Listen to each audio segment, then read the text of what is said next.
Alhamdulillah, dikejutkan Allah meninggalkan lena yang panjang. Dingin air wudukku, titisan menggugur dosa. Alhamdulillah atas hidayah. Subhanallah, agungnya kuasamu, hebat kebesaranmu ya Allah. Tangisku memujimu, meruntun di jiwa. Subhanallah atas hidayah. Mihrabul Quran, ku jiwai kalammu yang suci, penawar hidup dan matiku, suluhan hidup dan hati. Mihrabul Quran, menikmati hikmah yang terpuji, nilai hidup damai terisi. Subhanallah walhamdulillah.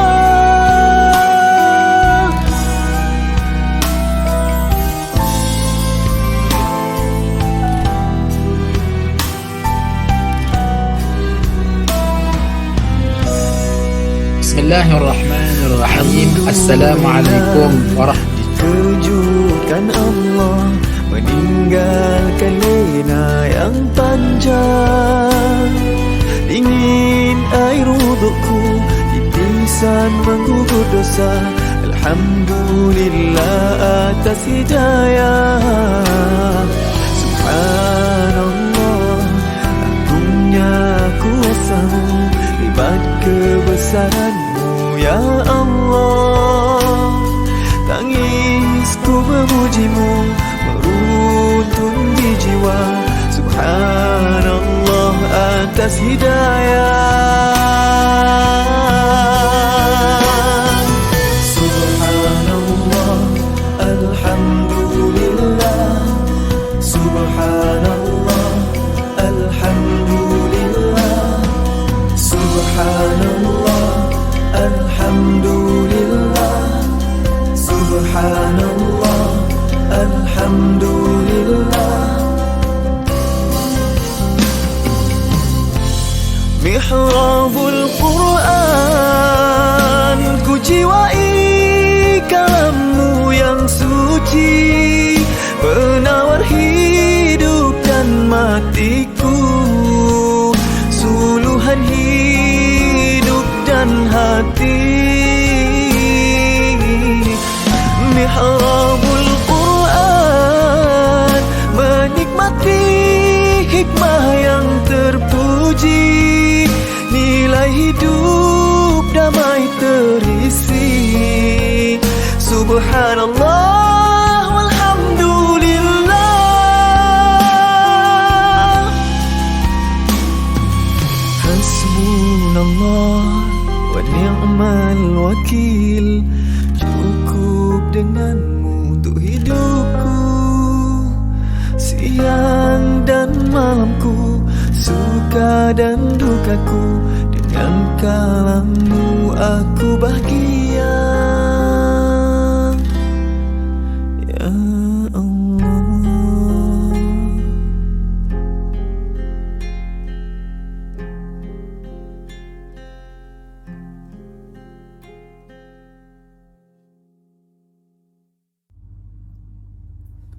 Assalamualaikum warahmatullahi wabarakatuh.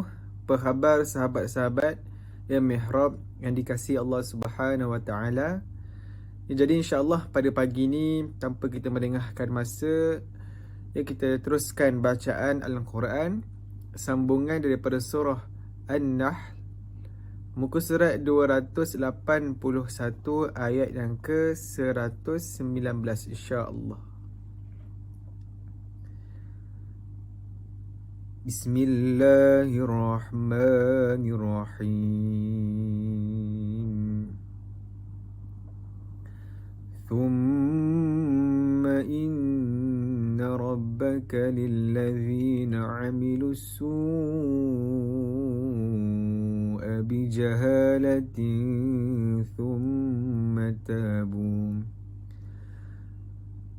ثم تابوا من بعد ذلك وأصلحوا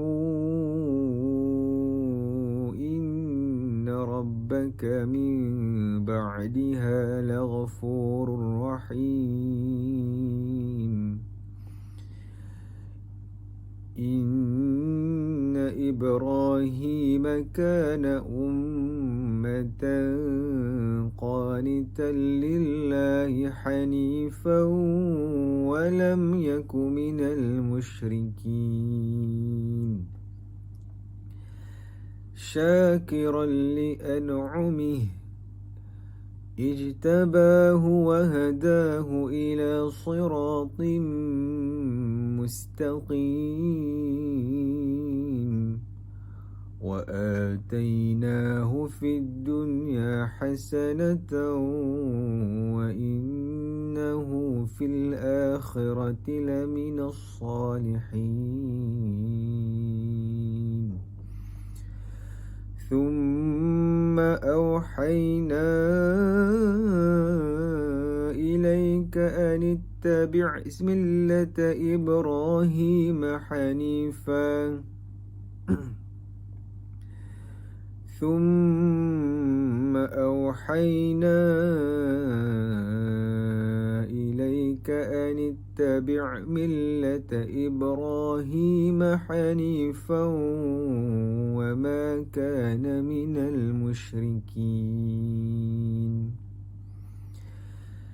إنما جعل السبت على الذين اختلفوا فيه وإن ربك ليحكم بينهم يوم القيامة فيما كانوا فيه يختلفون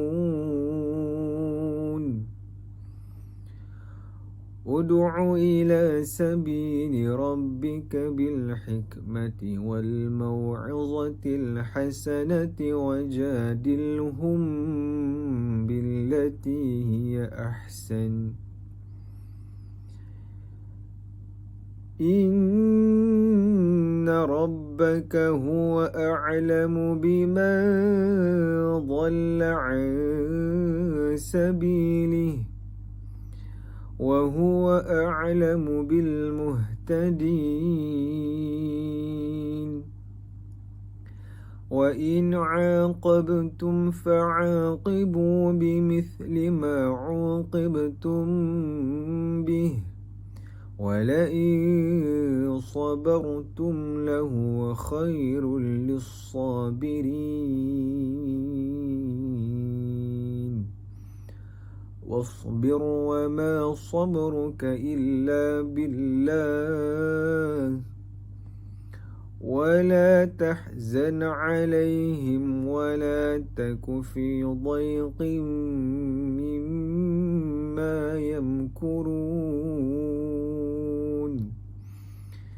إن الله مع الذين اتقوا والذين هم محسنون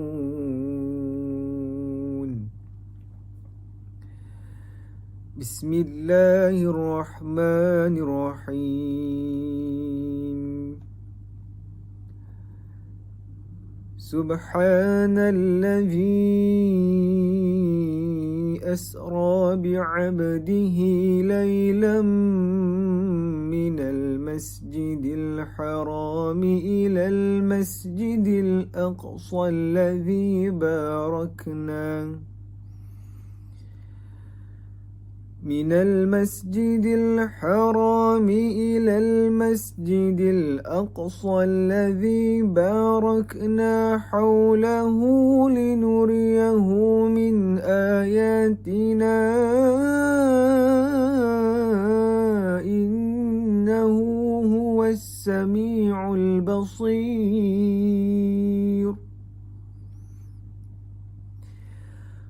وآتينا موسى الكتاب وجعلناه هدى لبني إسرائيل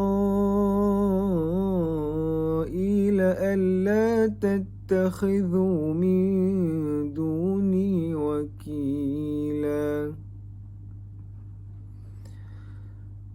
ذرية من حملنا مع نوح إنه كان عبدا شكورا وقضينا إلى بني إسرائيل في الكتاب لتفسدن في الأرض مرتين ولتعلن علوا كبيرا فإذا جاء وعد أولاهما بعثنا عليكم عبادا لنا أولي بأس شديد فجاسوا خلال الديار وكان وعدا مفعولا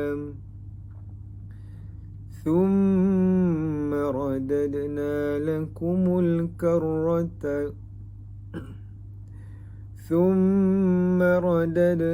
لكم الكرة عليهم وأمددناكم بأموال وبنين وجعلناكم أكثر نفيرا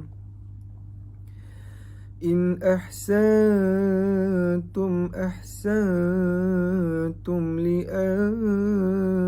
لأنفسكم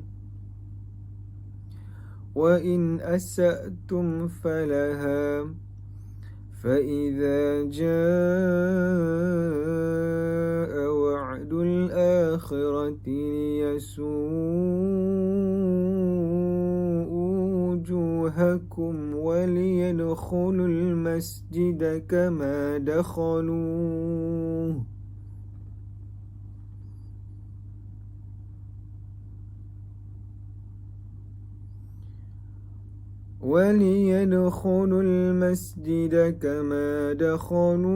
أول مرة وليتبروا ما علوا تسبيرا صدق الله العظيم.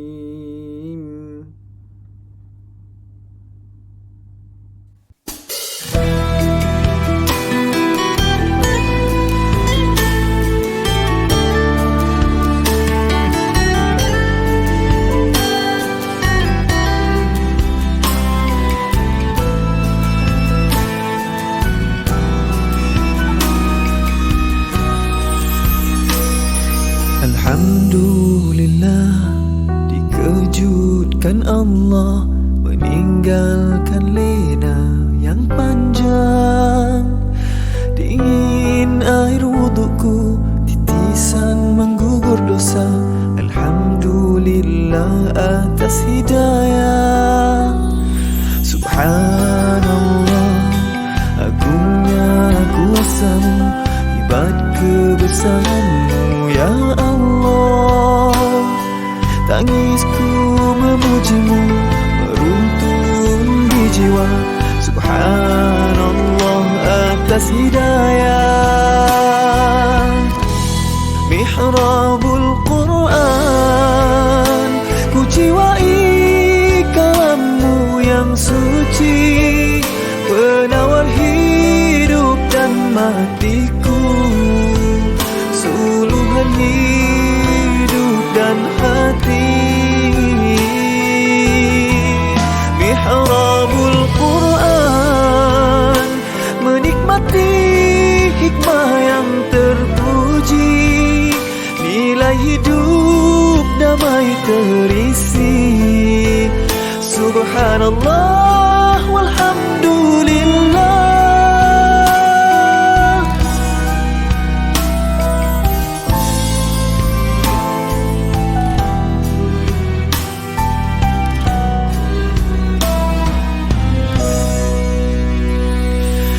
Alhamdulillah, dikejutkan Allah meninggalkan lena yang panjang.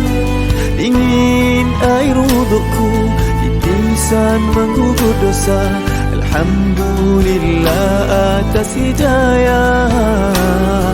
Subhanallah, agungnya kuasamu, hebat kebesaranmu ya Allah. Tangisku memujimu, meruntun di jiwa. Subhanallah atas hidayah. Subhanallah, alhamdulillah. Subhanallah, alhamdulillah. Subhanallah, alhamdulillah. Subhanallah, alhamdulillah.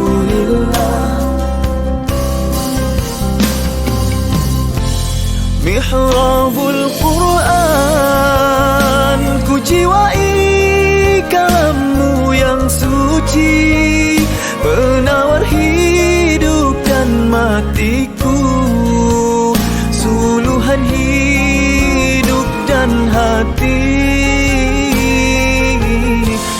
Mihrabul Quran, menikmati hikmah yang terpuji, nilai hidup damai terisi. Subhanallah walhamdulillah. Hasbunallah wa ni'mal wakil. Cukup denganmu untuk hidupku, siang dan malamku, suka dan dukaku. Dengan kalammu aku bahagia ya Allah.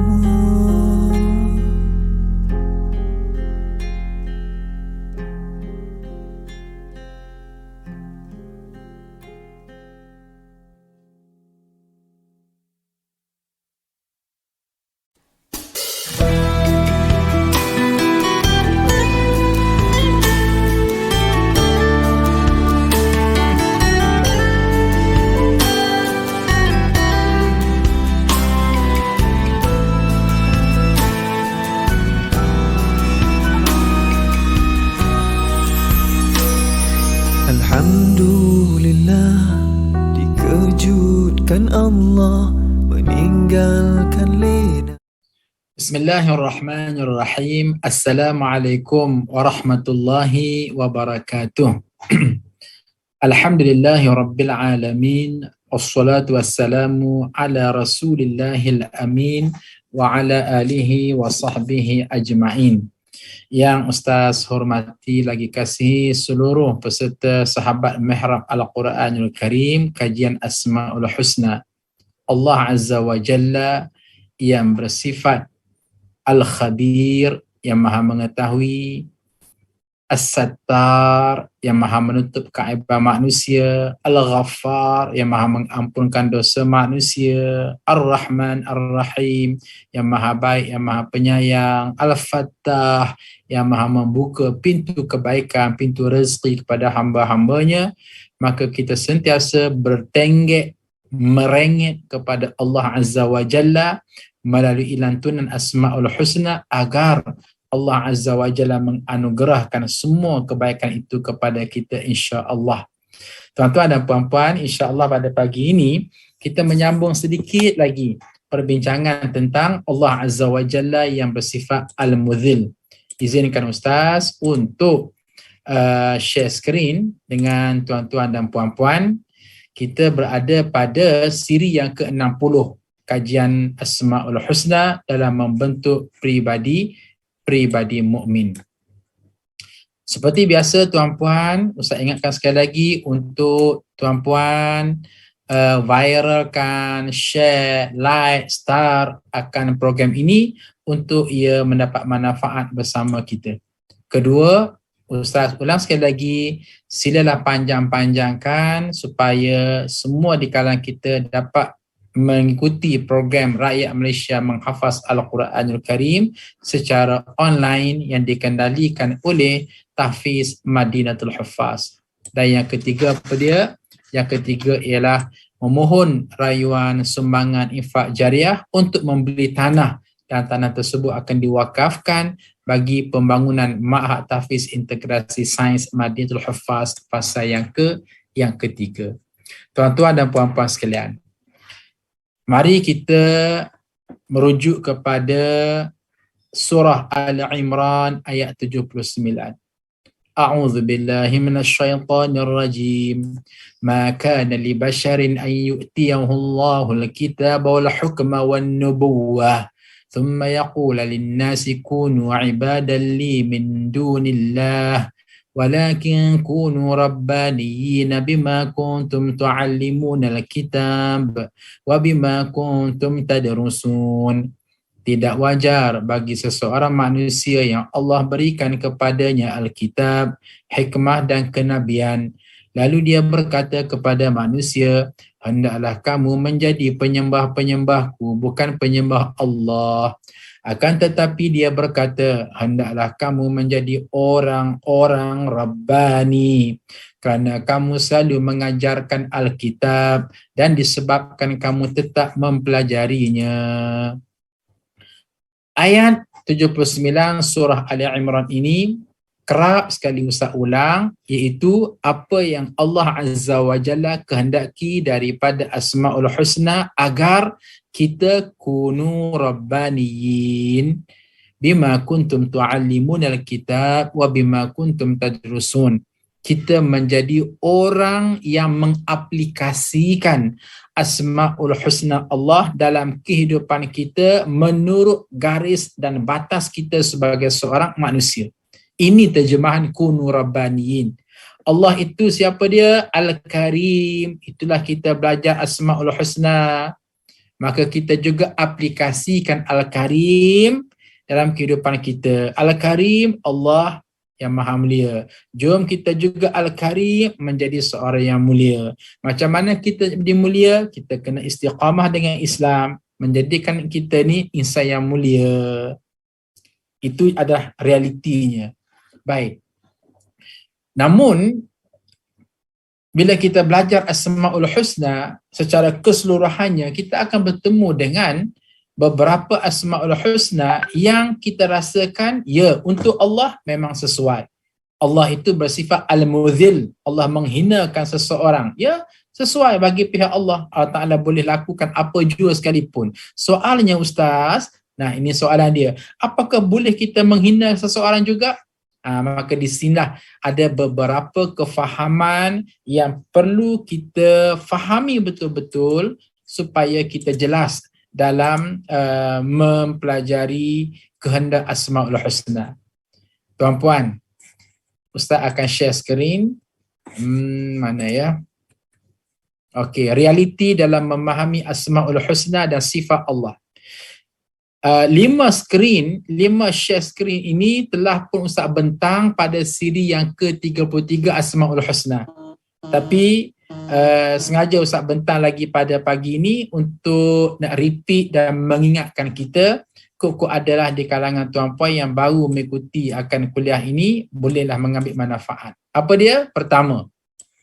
Okey, pertama, panggilan nama-nama Allah hanya untuk Allah semata-mata dan tidak boleh berkongsi dengan makhluknya. Ini stage pertama dalam kita memahami Asma'ul Husna. Contoh perkataan Allah.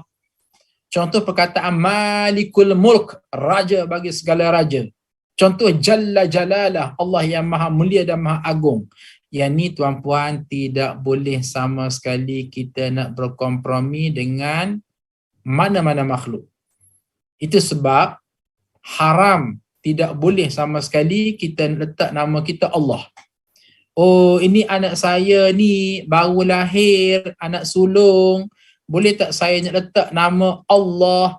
Kenapa tu? Sebab saya terlampau sayang kepada Allah. Saya terlampau rindu kepada Allah. Saya terlampau kasih kepada Allah. Maka saya letak anak sulung saya namanya Allah. Tidak boleh. Haram sama sekali. Sebab apa? Kalimah Allah, kalimah Malikul Mulk, kalimah Jalla Jalalah, ini hanyalah privacy, hanya untuk Allah Azza wa Jalla semata-mata dan tidak boleh dikompromi dengan mana-mana makhluknya. Itu yang pertama. Yang kedua apa dia? Yang kedua ialah panggilan nama-nama Allah yang diizinkan berkongsi dengan makhluknya, tetapi pastinya mengandungi makna yang tidak setara. Allah itu bersifat apa? Al-Karim, yang maha mulia. Kita ni pun nak menjadi Al-Karim boleh. Letaklah nama Al-Karim. Tunggu lagi, janganlah pula Al-Karim semata-mata Al-Karim. Letaklah namanya Abdul Karim. Hamba Allah yang mulia. Hamba Allah yang mulia. Jadi, tuan-tuan dan puan-puan sekalian, apakah mulia Allah sama macam mulia manusia? Jawabnya tidak setara. Allah bila sebut Maha Al-Karim, mutlak, semutlak-mutlaknya. Berbeza dengan Al-Karim manusia, ya berlebih kurang saja, ala kadar saja. Okey, yang ni Ustaz buat satu contoh Al-Karim, tuan-puan bolehlah bawa dengan contoh-contoh yang lain. Kita belajar Asmaul Husna, Allah itu bersifat Ar-Rahman, pemurah, pengasih, penyayang. Maka boleh tak kita nak menamakan diri kita Ar-Rahman atas asas aku pun nak jadi pengasih, pemurah dan penyayang? Boleh, dengan dua perkara. Pertama sekali, letaklah Abdul Rahman. Di awalnya Abdul Rahman, Abdul Karim, Abdul Razak, Abdul Aziz, Abdul Fattah. It's okay, tidak ada masalah. Nak mengakui bahawa kita ni abdu, hamba Allah yang mulia, hamba Allah yang Al-Karim, hamba Allah yang Ar-Rahman. Itu yang pertama. Yang keduanya ialah jangan fikir setara kita dengan Allah. Allah itu bersifat Ar-Rahman, aku juga bersifat Ar-Rahman. Tentulah tak sama Ar-Rahman Allah Azza wa Jalla dengan Ar-Rahman kita yang tidak setara. Baik. Yang ketiga apa dia tuan-puan? Yang ketiga ialah panggilan nama-nama Allah yang mempunyai makna yang baik bagi Allah, tetapi amat buruk apabila disandarkan kepada makhluknya atau berusaha melakukan sifat tersebut kepada orang lain. Contoh Al-Jabbar, contoh Al-Mutakabbir, contoh Al-Muntaqim, termasuklah contohnya apa dia? Al-Mudhil. Al-Jabbar, Allah yang memaksa. Al-Mutakabbir, Allah yang angkuh. Al-Muntaqim, Allah yang pendendam. Allah Al-Mudhil, yang menghinakan. Tuan-tuan dan puan-puan, bagi Allah tidak ada masalah apa. Tidak ada masalah apa-apa. Mulia saja di sisi Allah Azza wa Jalla. Allah itu Al-Jabbar, yang maha memaksa. Memang Allah Ta'ala itu maha memaksa. Tidak ada sesiapa yang boleh memaksa atas Allah kecuali Allah saja yang boleh memaksa ke atas hambanya. So, Al-Jabbar bagi Allah cantik sangat-sangat. Sepadan sangat-sangat. Comel sangat-sangat. Allah itu Al-Mutakabbir, angkuh dan sombong. Allah itu Al-Mutakabbir, maha ego. Cantik sangat-sangat. Sesuai dengan kekuasaan Allah, sesuai dengan kekayaan Allah, sesuai dengan mutlaknya Allah. Kok Allah nak bersifat ego? Memang sesuai sangat.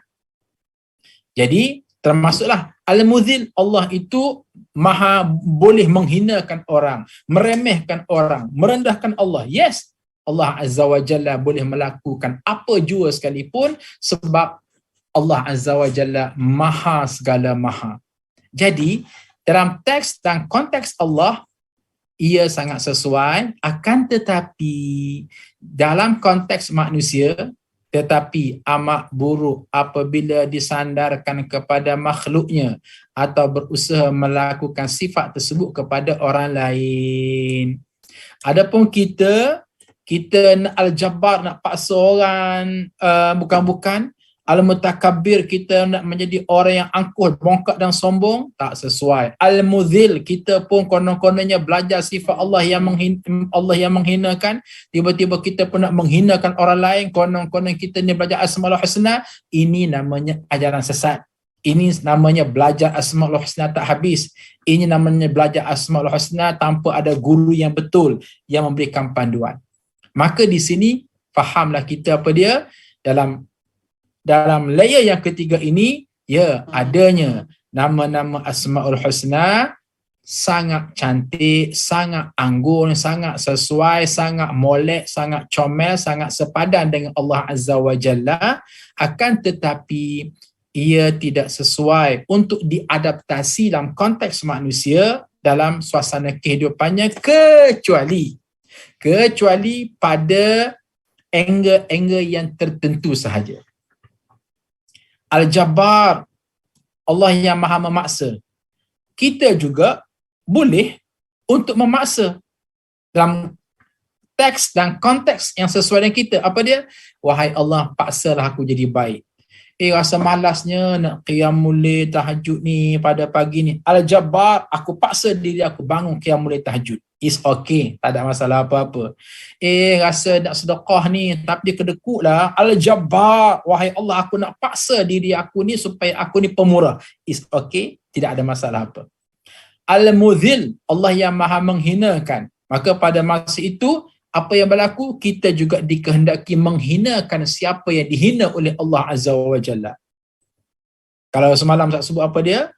Okey, Kamal Atatürk di Turki dihinakan oleh Allah Azza wa Jalla. Kita mesti menghinakan juga Kamal Atatürk. Fir'aun dihinakan oleh Allah Azza wa Jalla. Kita mesti bersama dengan Allah menghinakan Fir'aun, supaya kita ini betul-betul hamba Allah Azza wa Jalla yang mengikuti setiap rentak daripada Allah Azza wa Jalla.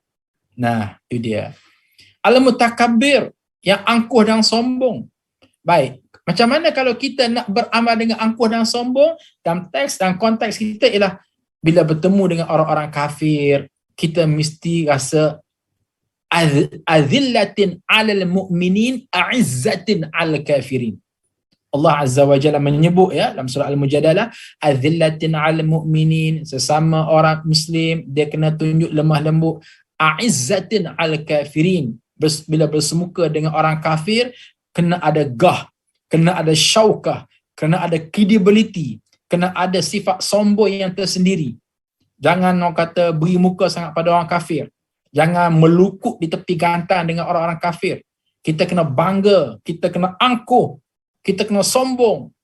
Bangga, angkuh dan sombong dalam konteks apa dia? Kita bangga dengan akidah Islam yang kita miliki. Kita bangga dengan kita menyembah Allah Azza wa Jalla. Dan kita proud. Itu yang dimasukkan dengan al-mutakabbir. Jadi jelas tuan-puan, termasuklah al-mudhil. Itu yang ketiga. Yang keempat apa dia?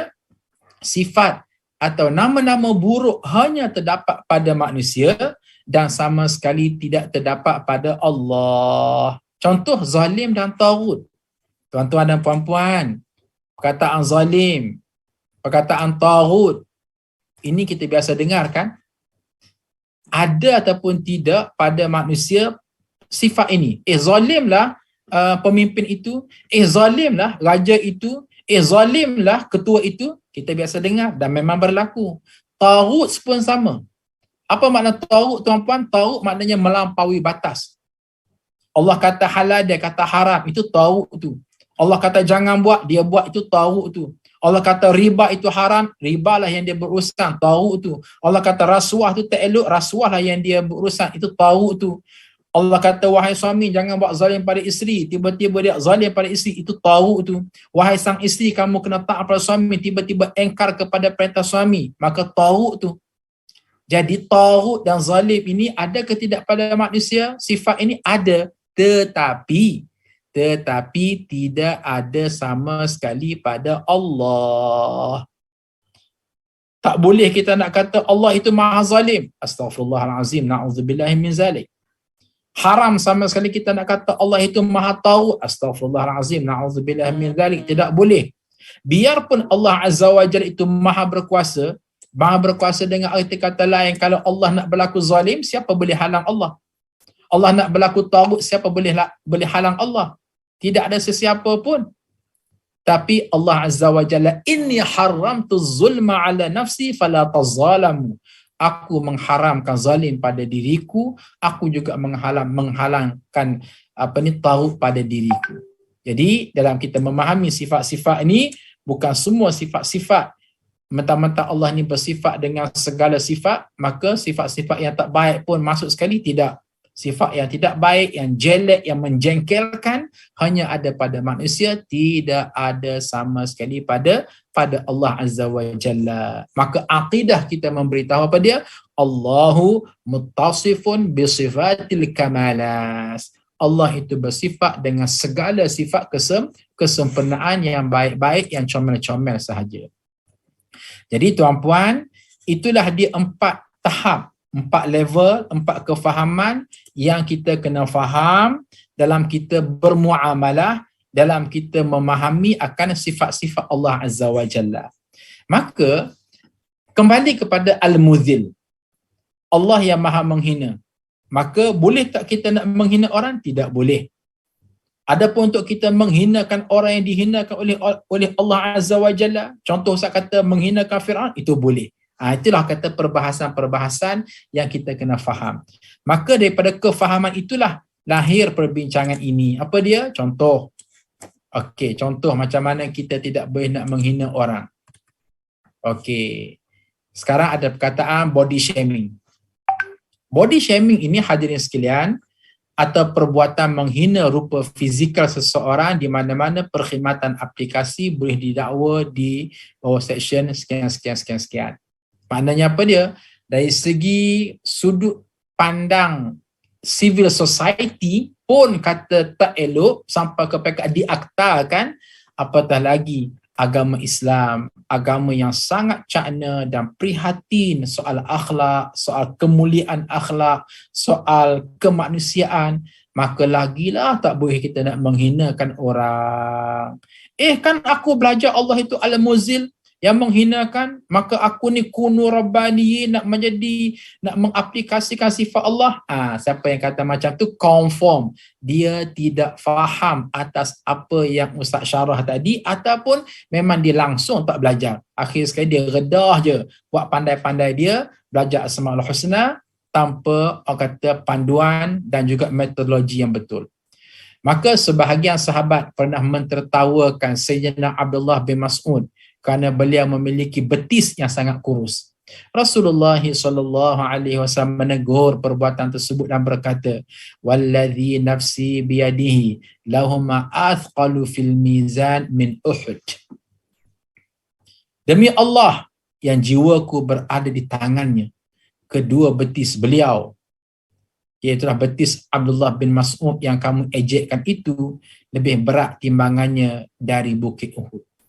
Nah, jadi ayat daripada hadis ini, fahamlah kita bagaimana Nabi melarang sama sekali daripada body shaming.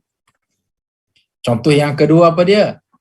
Seorang sahabat pernah mencerca Sayyidina Bilal dengan menyebut kulit Bilal yang hitam. Tindakan sahabat ini ditegur oleh Rasulullah SAW, "Innaka mru'un fika jahiliyah."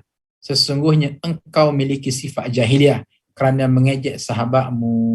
Jadi rupa-rupanya ia bukan sekadar sifat yang buruk, mengejek ataupun al-muzil, menghinakan orang lain, bahkan ia termasuk di antara ciri-ciri jahiliyah.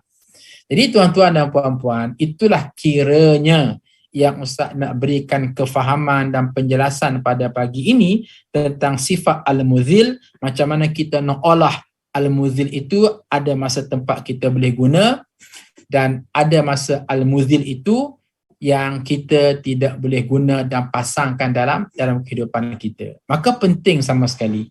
Penting sangat-sangat tuan-tuan dan puan-puan, dalam bab belajar Asmaul Husna ini kena berguru.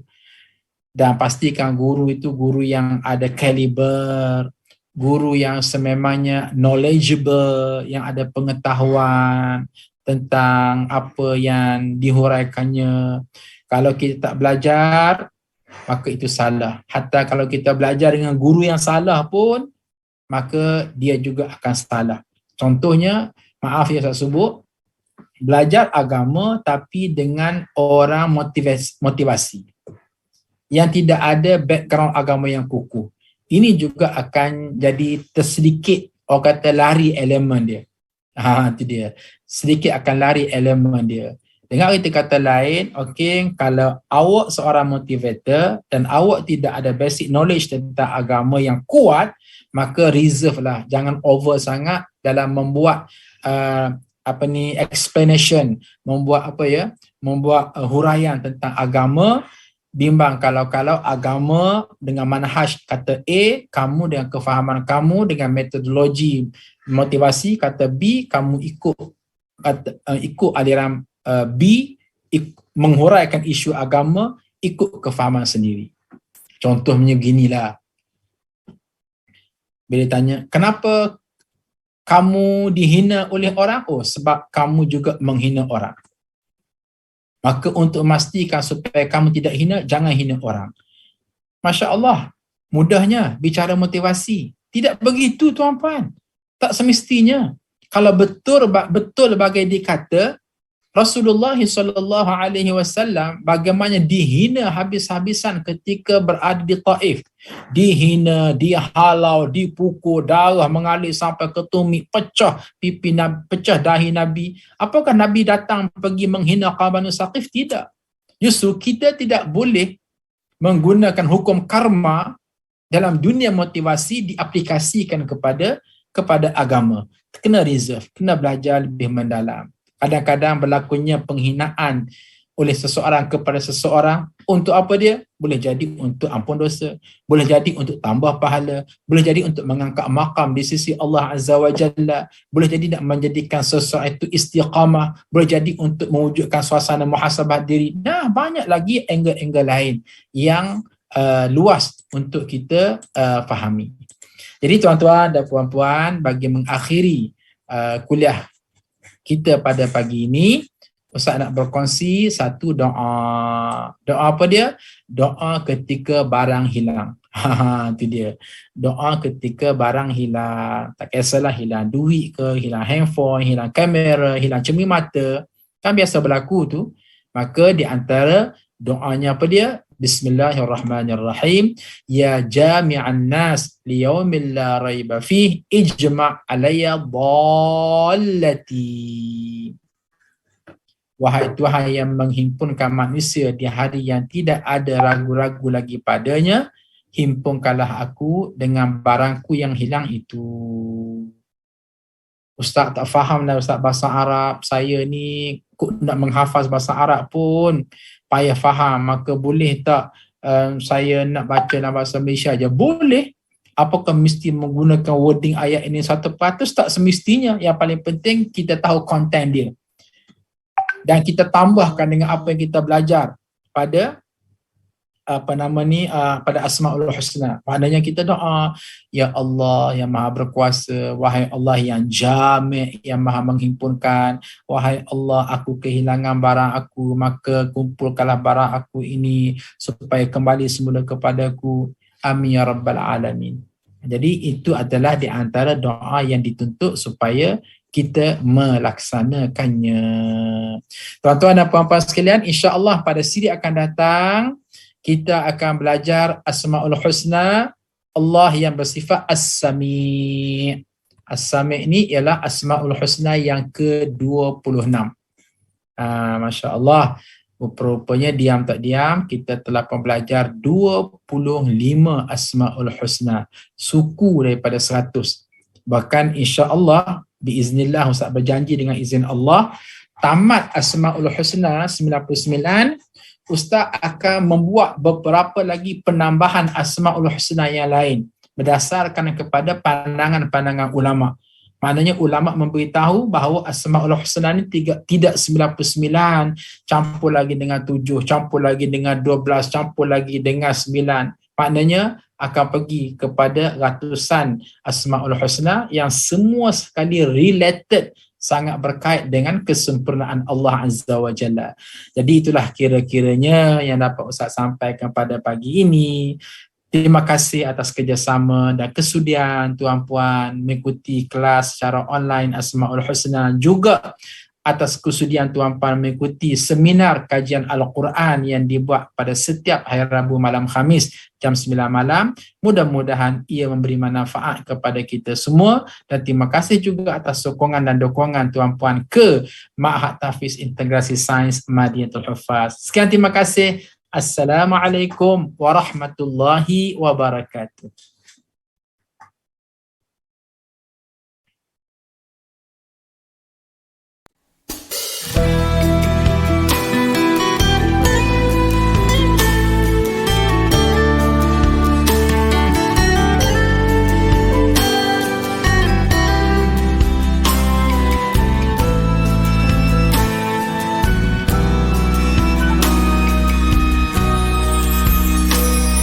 Alhamdulillah, dikejutkan Allah meninggalkan lena yang panjang. Dingin air wudukku, titisan menggugur dosa. Alhamdulillah atas hidayah. Subhanallah, agungnya kuasa-Mu, hebat kebesaran-Mu ya Allah. Tangisku memuji-Mu, meruntun di jiwa. Subhanallah atas hidayah.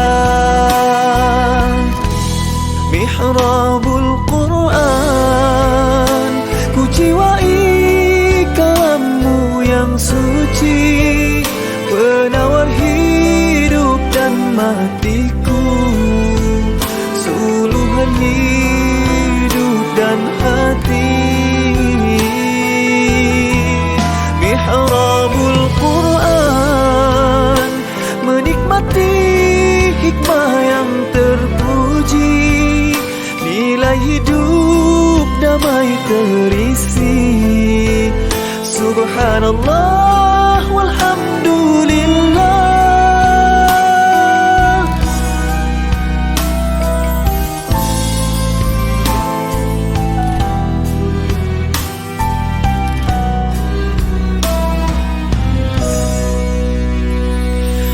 Alhamdulillah, dikejutkan Allah meninggalkan lena yang panjang. Dingin air wudukku, titisan menggugur dosa. Alhamdulillah atas hidayah. Subhanallah, agungnya kuasa-Mu, hebat kebesaran-Mu ya Allah. Tangisku memuji-Mu, meruntun di jiwa. Subhanallah atas hidayah. Subhanallah, alhamdulillah. Subhanallah, alhamdulillah. Subhanallah, alhamdulillah. Subhanallah, alhamdulillah. Mihrabul Quran, ku jiwai kalam-Mu yang suci, penawar hidup dan matiku, suluhan hidup dan hati. Mihrabul Quran, menikmati hikmah yang terpuji, nilai hidup damai terisi. Subhanallah walhamdulillah. Hasbunallah wa ni'mal wakil, cukup dengan-Mu untuk hidupku. Siang dan malamku, suka dan dukaku, dengan kalammu aku bahagia. Ya Allah.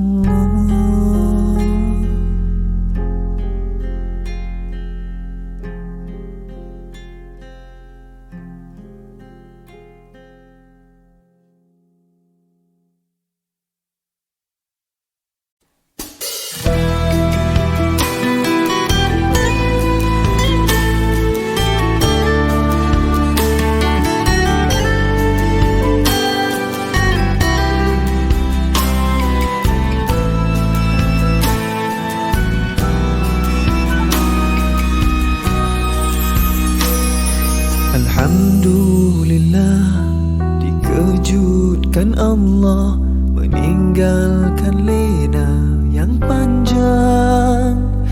Dingin air wudukku, titisan menggugur dosa. Alhamdulillah atas hidayah. Subhanallah, agungnya kuasamu, hebat kebesaranmu ya Allah. Tangisku memujimu, meruntun di jiwa. Subhanallah atas hidayah. Mihrabul Quran, ku jiwai kalammu yang suci, penawar hidup dan matiku, suluhan hidup dan hati. Mihrabul Quran, menikmati hikmah yang terpuji, nilai hidup damai terisi. Subhanallah walhamdulillah.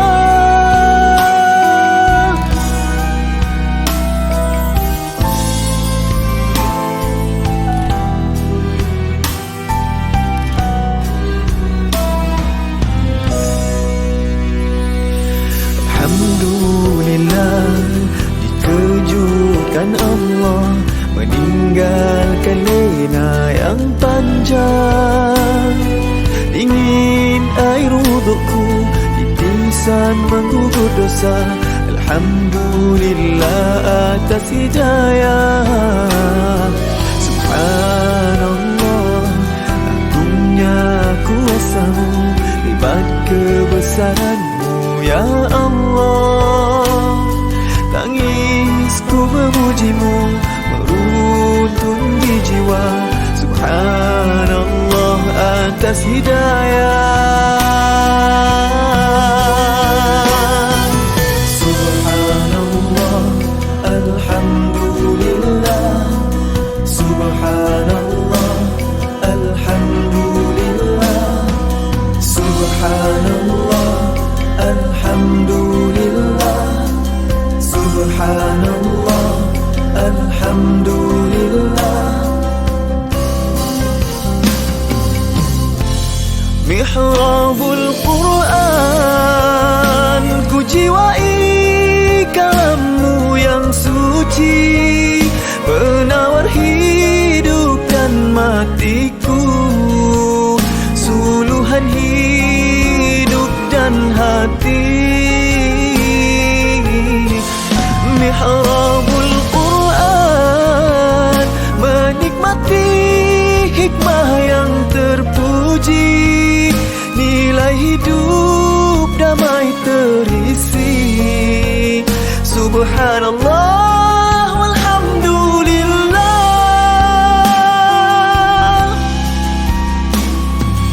Hasbunallah wa ni'mal wakil, cukup denganmu untuk hidupku, siang dan malamku, suka dan dukaku. Dengan kalammu aku bahagia ya